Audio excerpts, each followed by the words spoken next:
Aloha, ladies and gentlemen, and welcome to this edition of The Solid Podcast.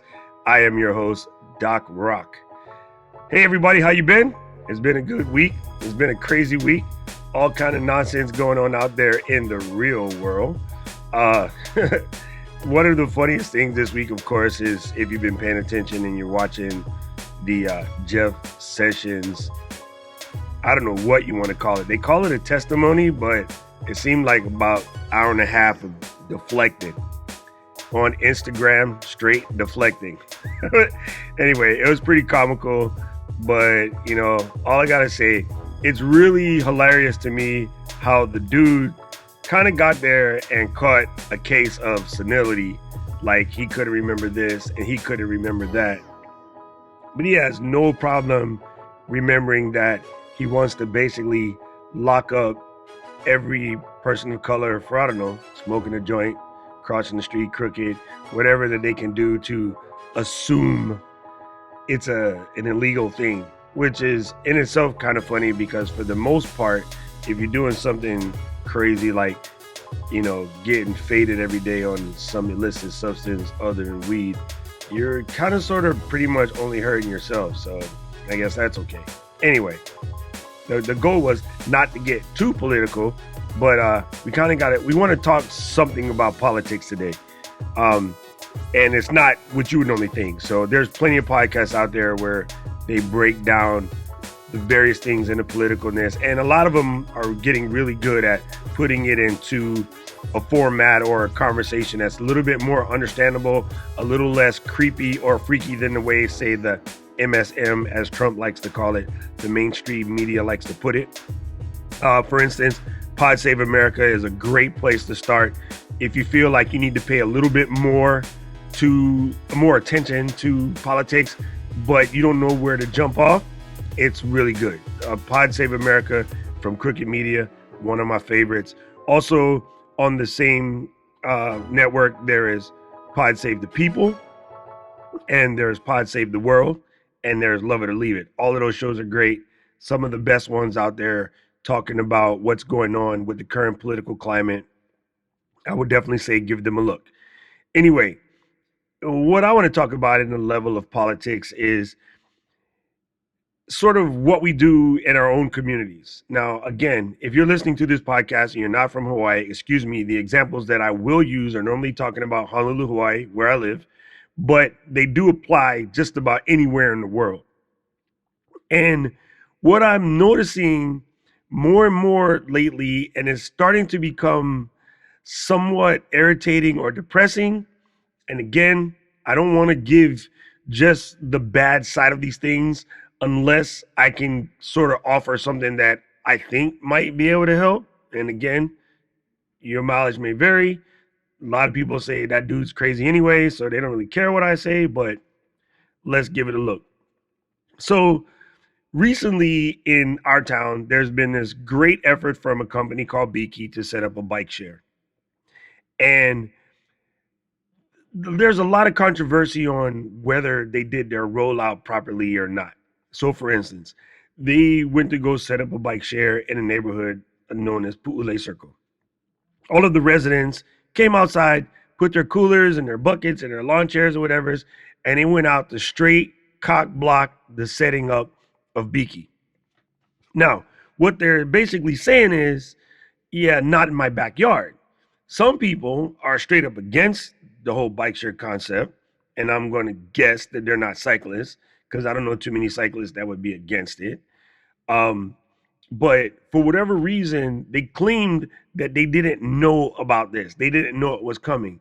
And I find that a little farcical because I've been to no less than 20 Biki events for about the last 3.5, maybe 4 years. I've been to plenty of their, when they were trying to select bikes, which was damn near 3 years ago. When the conversation first came up, hell, I was still running my co-working space greenhouse back then. So it's definitely been a while and the conversations has been out. But what people tend to do is ignore these things because the typical conversation is, I'm not into politics. I don't pay attention to politics. That's not my thing. I don't really care because it doesn't affect me. Or my vote's not going to really make a difference, as we all suffer now because enough people did that.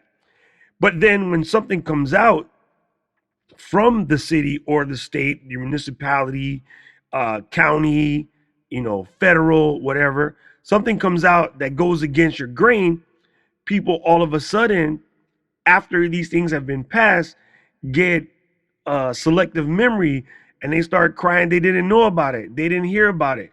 They start to feel victimized by whatever the situation is that, brought forth this new effort. So we got not once, now twice. It happened again today where there's people out complaining about where they're setting up the Biki stands. And now they're trying to block someone who's doing a business that is actually great for the state. It's great for the city. Like, to me, I think the number is somewhere close to 500 bikes. I could be wrong. Don't get caught on my number. When I get the correct number, I'll put it in the show notes. But I think they're placing somewhere in the neighborhood of like 500 to 800 bikes around town. To me, if every one of those bikes is on the road in the daytime, that's 500 to 800 cars that are not on the road. That lessens traffic. That works for me, even if I wasn't a cyclist.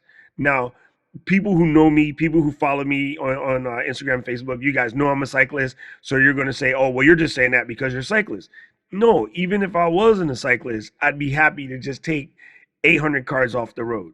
And it's only like 1%, but every little bit counts when it comes to something like that.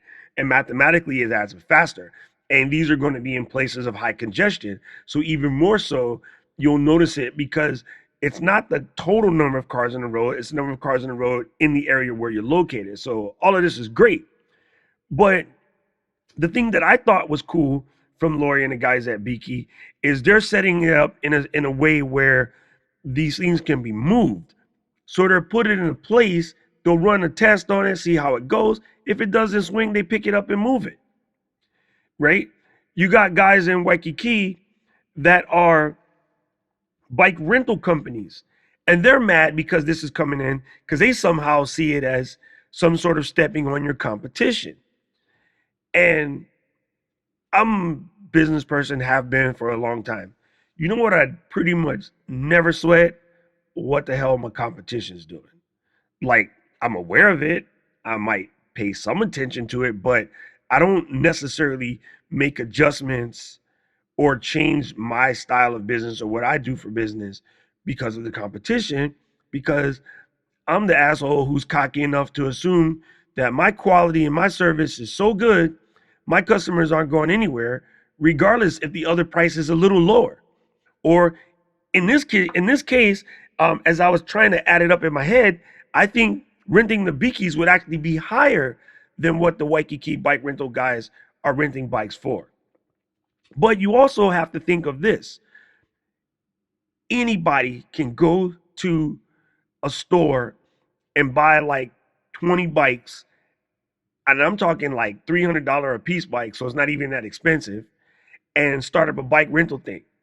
So if you're going to do a business that doesn't have any intellectual property, doesn't have any value added service, nothing to make you special, no unique selling point, no I'm different because of X, you started a business that's easily replicated. You started a business that's easily Sherlocked. So that's on you. You had plenty of time. These guys have been renting these bikes in Waikiki for years. They had plenty of time to do something special to make it so you would want to use them versus Biki in the first place. This is the same argument I had when the taxi companies started getting all pissed over Uber. I'm like, for Charlie's and the cab out here in Honolulu, they had ample opportunity to go to a company like Ekezo and say, hey, I'm going to drop, 20, 30 grand. Can you build me an app that would allow people to order a taxi, know when their taxi's coming, know who their driver is, adjust the rates according to reading what my dispatch, API says. I mean, they had every opportunity to build an Uber-like add-on, even after Uber. San Francisco did it. New York did it. There's a company called Hello Taxi. There's plenty of stuff out there. So they could have done it. But no, what they did, they spent millions of dollars trying to cock block Uber and Lyft, you know, and it's all, paying off politicians and buying ads on TVs and, creating all kind of insane kerfuffle. All of the rest was not necessary. How about you spent that money on your business or adjusting your prices so that you're competitive? Stop having your drivers driving around the block like they don't know. Now, just so you know, I'm not facetious. I've been in Hawaii longer than most of you been born, but cab drivers look at me, assume I'm from the mainland, and I have more than one occasion had a cab driver try to take me the long way, like thinking I wouldn't know where I'm at. And I gotta be like, I'm busting the pigeon or Hawaii Creole English. Bruh, what you doing? I'm not one tourist. Like, I know the direction. I had a guy do it to me, taking me to the Blaisdell from Kaka'ako. He went all the way around the bull's ass. The Blaisdell from Kaka'ako is basically a mile on the button. And he tried to get me at like $18 taxi bill to go from Kaka'ako to the Blaisdell. And I'm like, sorry, bro, this ain't happening. Like, it's just not, I'm not that dumb. And I was on my way to the cannabis expo. Maybe he thought I was high, but I've seen it happen. So, in the same thing, for the businesses worried about Biki, I want to say, do something, innovate yourself. I bought my laser. There was about 3 guys doing laser. Now there's about 20, and I haven't seen any slowdown in business. Why? I'm a good designer. I'm personable. I do things other people are afraid of. Like, I don't charge by the letter. Like, there's a bunch of things that I do for Etched, shameless plug, that, other guys ain't doing. So I still get a lot of business. I'm still cranking 5 stars on Yelp.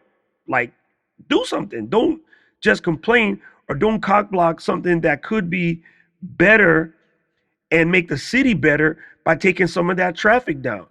Uber and Lyft would make the city better by lessening some of the cars in the road. And the taxi, now that they have, it took them 4 years, but they're just stepped their game up. They're just releasing an app, so they're getting there. Our bus system has an app, so you know where the bus go. I think people are slowly starting to figure out there might be some better ways to do things to get people off the road. And we talked about it on the last show. If you didn't listen, go to solid.podbean.com, download the last episode. I talked about when you have a trip under a mile, try walking. Save everybody some hassle. Take a bike, skateboard, boost, Segway, that little thing you stick in between your feet that make it look like you're riding a unicycle, but it's battery operated. Like, whatever. There's a lot of things you can do to find a way to, like, I don't know, do your part to take some of the cars off the road. Hui with friends and drive together. Like, there's a lot to it. So, sorry, I get easily distracted. Going back to what we were saying, to come out after the fact and complain that this bike share thing is happening, to try to cock block where they're putting it, when there was plenty of public hearings, there was plenty of things out there. That's bad. And I don't know the proper terminology because I'm a little flustered over it, but let's call it like unsportsmanlike conduct, because you're setting an example. And I said this when rail happened. When rail happened, not enough people who were against it went to show up for it. So they didn't win. They lost. Then they spent 2.5, almost 3 years trying to sue for them losing, trying to block and create all kind of weird capitulations to slow down the progress. And then people started complaining about being over budget. A large portion of them being over budget has to do with spending money on propaganda, spending money on lawsuits, spending money on trying to educate the public from the misinformation that was created by the guys who had already lost. And I've said this time and time again on Facebook. I'll reiterate it here for the record. I'm neither for or against rail. I was one of those guys that wasn't convinced either way. I was unable, with the information at hand, to make an executive decision. But being that we lost, I don't necessarily have to be pro-rail, but I don't feel that it's nice or safe or even a good lesson to be taught to the children that I'm a sore loser, so I'm going to go make ass and cause trouble to them because I'm a sore loser and I lost. Like, that's unacceptable. Like, what kind of message are we setting for the kids of the future, where we sit around and complain about something we had an opportunity to fix before it happened. You know, like that's bad blood. So what I would like to see is people get out there, and even if you're not a rider, throw some support for Biki. You know, if you may never get on a bike in your life because you don't know how, still, that's, you get other people to do it. Maybe you can't. Maybe you got bad legs, or you're scared of traffic. I don't know, whatever your story is. But that doesn't mean you shouldn't educate somebody else on how they can help take some of the bodies off the road. And back in the day, we used to do stuff like that. That was the whole point of civic responsibility. That was the whole point of being a good citizen. Now we're good self-citizens. Everything we do is about self. You know what I mean? Like, I watch guys in Kakako protest all of the new building coming up, and they're mad because they can't afford to buy a unit, or that this building is going to block their view. But literally, the building that got built across from me is rapidly filling up. It's almost full. I see it as there's 800 new people that got a place to stay. you know, like, there's people that are just starting their families. I know 2 people who moved in the building recently had kids. Like, they're starting the American dream. Like, why are you so selfish? Your ability to look at a beach that, simply put, you could go down the elevator and walk across the street and be actually at the beach. Why was it worth, spending money and lawyers and stuff to try to sue progress? Like, I get it. I have an affinity for the past. I'll talk about it sometimes in this show. I miss the way things were. But that doesn't mean I don't love progress too. And what a good citizen does is you learn how to accept the progress and respect the past. And maybe you put out something that allows you to talk to the people who are making these decisions. Can you give a little respect to the past? Can you put a nod to the past? Can you at least explain what your, ties to the past are? My favorite thing of Japan, I've said it on maybe the first episode, the way that they fully embrace modernity, but they never let go of the past. Like, you go to buildings that look old as Methuselah, but when you go to grab the door, it electronically opens and a voice goes, like, really weird out of some speaker. But you're standing in what looks like a historical building. Like, they do a really good job of marrying those two things together. And that's something that I think, we could learn more in this country.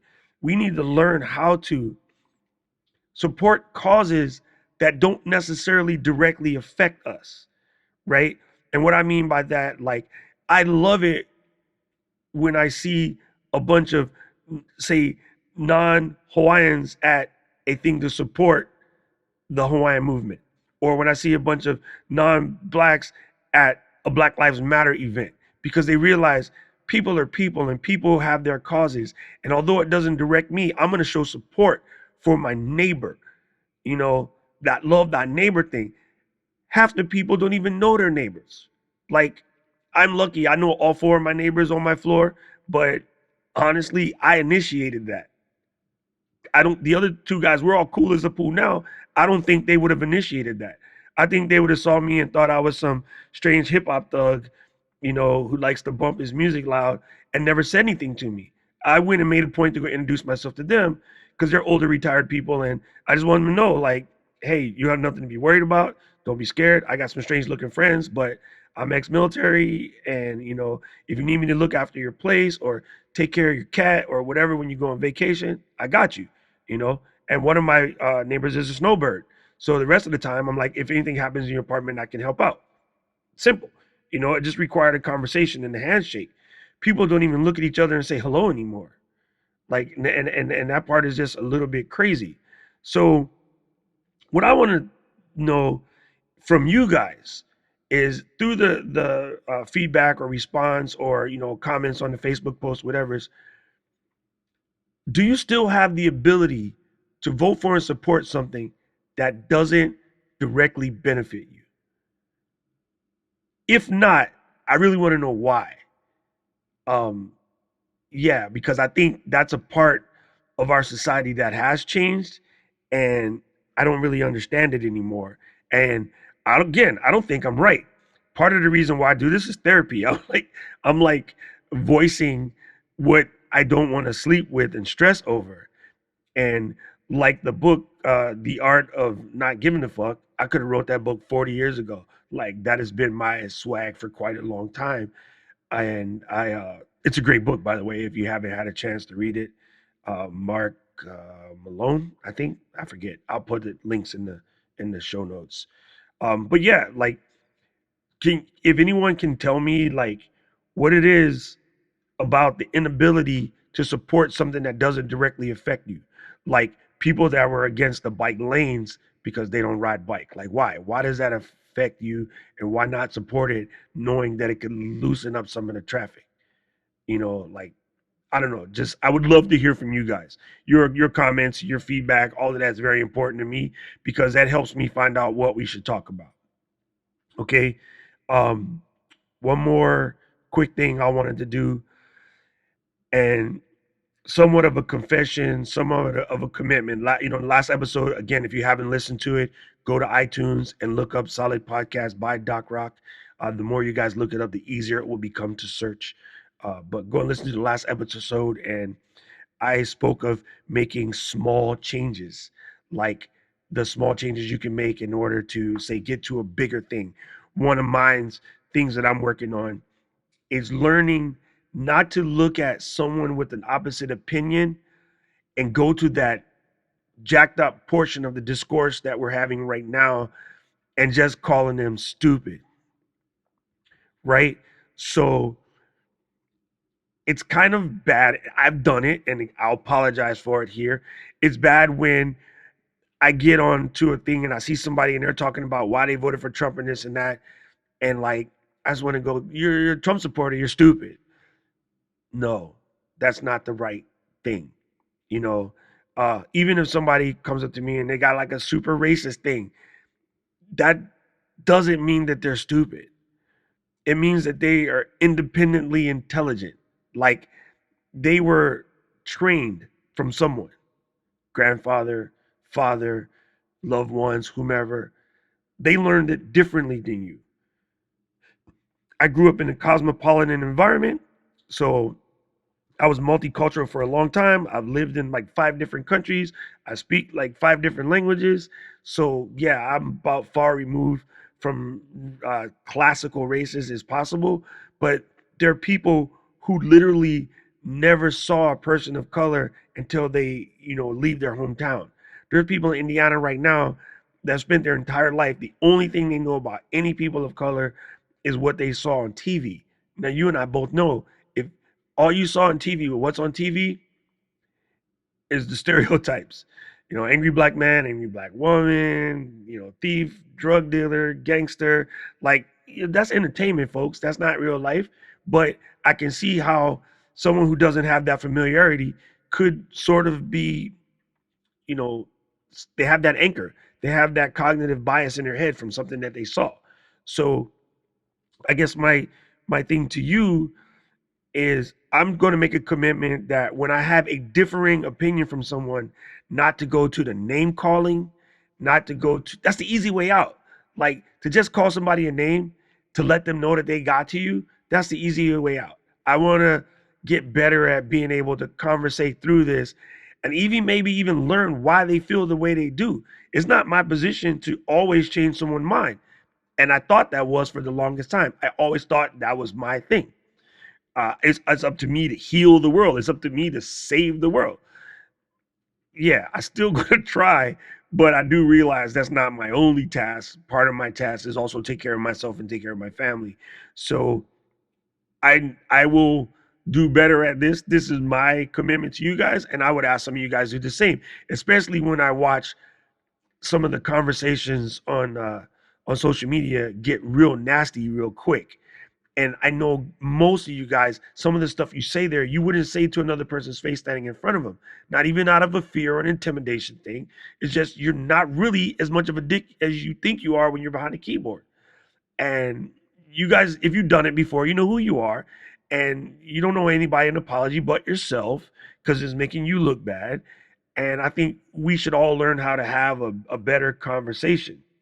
You know, we have to be able to learn to talk these things through. Sorry if I'm pausing randomly, but I'm trying to see the comments on the live stream, which is on Instagram, and there's some cool stuff. Hi, Brands.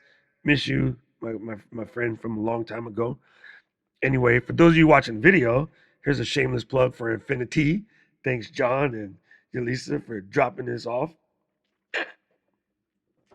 That probably sounded really horrible on on the mic.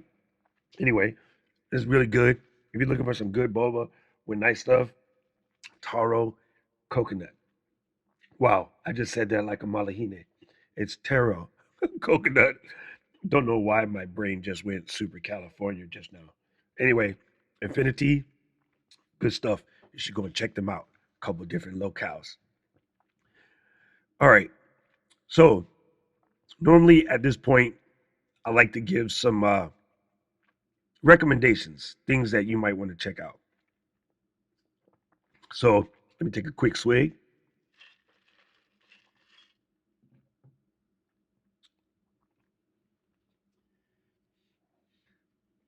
That's funny. Brandy, stop distracting me. I'm trying to record over here. I might have to edit this part out. But knowing me, I'll be lazy and I won't do it. Anyway, I made a post the other day, which I thought was going to be different results than what I got. And I have to say to everyone who answered that post, and I'm not going to shout you guys all out because it would take about 14 weeks because it got a lot more traffic than I thought. I asked the question, what was the last book you read? And I mean, like fully read. And shockingly enough, I had, God, like almost 100 people answer, and everybody had some good books. There are some really incredible books. And I posted the question kind of being nosy because I needed another book. I was currently just finished This Fight Is Our Fight by Senator Elizabeth Warren. It was a great book. Like I said, I just read The Subtle Art of Not Giving a Fuck by Mark Manson. I don't know what the heck I said earlier. But I found a great one my friend Aaron posted, and I can't wait to go check this out. It's called Everybody Lies: Big Data, New Data, and What the Internet Can Tell Us About Who We Really Are. And I think I heard the author of this book, who is Seth Stevens Davidowitz. I heard him on a podcast talking about it, and I think it was on Hidden Brain or was brought up on Hidden Brain. But two things I want to recommend. Now, here's my first recommendation. Go get yourself a state library card, no matter where you are. I think a lot of people after college or after high school, they forget that thing exists. And the reason why I say that is because I'm an Audible fan. I have Audible subscribers. I love audiobooks. As a matter of fact, one of the common questions in the thread was, does audiobooks count? Yes, audiobooks count. What's up, Keems? And I like audiobooks because when I am stuck in traffic or at the doctor's or, waiting for Emma to finish school, that's my niece, or I don't know, shopping when I'm not the shopping, but I'm the bag bitch. Like I put in my headphones and I listen to an audiobook at the gym when I'm sitting there watching other people work out on the side of the pool, like, when I've got the feet in the hot tub, like whatever's great place to pick up on some good books. And I still like, turning the page. I do most of my stuff on Kindle or iPad, but I do like turning a physical page here and there. But audiobooks are the bombski. Audiobooks and podcasts like this one is a great way to just like get your mind off of whatever is quote unquote stressing you out and, maybe read. People say I don't have time for reading anymore, but you have plenty of time to sit in traffic. So radio is radio and it hasn't changed since I used to do it. So you might as well listen to something cool like a podcast. Now I use Audible subscription, which is a company from Amazon. It gives me 2 books a month for like less than $20. And I love that because that means I can polish a minimum of like 24 books in a year. My average is about 100 books a year. The rest I get from the state library. They have a great audiobook selection either you go physically pick up the CDs and you have to, like walk around with an old school player or use one in your car. But I get them online. They use a service in Hawaii. We use something known as Overdrive, which is an Adobe type thing. So you put in your library card, you search for the book you want, you say check it out. It basically lands automatically on your iPhone or your iPad, and then boom, you got it. It lasts for like 3 weeks and then it disappears. So fantastic way to get back into that reading or learning. And that's something I'm strongly working on with my niece right now, is getting her into reading books, because that's how I got this smart. Like when my friends were absorbing the hell out of Sports Illustrated and memorizing all the stats, unless you want to be a newscaster, that ain't really getting you anywhere. You know, I know dudes that can tell you the batting average of about 400, MLB players, but they don't know how to properly balance a checkbook. That's not acceptable, folks. I'm sorry. And again, you don't have to listen to me. I just spit these things out and hope you like it. If you don't like it, fuck it. Throw it out. Not helpful. But in my experience, the more you know, that's what they say. The more you know. Anyway, so my picks for the week are: don't forget to check out the book The Subtle Art of Not Giving a Fuck by Mark Manson. Check out the book Everybody Lies, which is by Seth Stevens Davidowitz. And also go and grab yourself a library card and start to check out, some of the books that you can get for free, paid for by your tax dollars, in your state library. This and every version of the Solid Podcast is brought to you by Landsberg Law Office. Yes, my first sponsor. I still have room for more. Call me up. I need you. Oh, sorry, Marcus. Landsberg Law Office. Marcus Landsberg, he's my lawyer. He could be yours too. He's an awesome guy.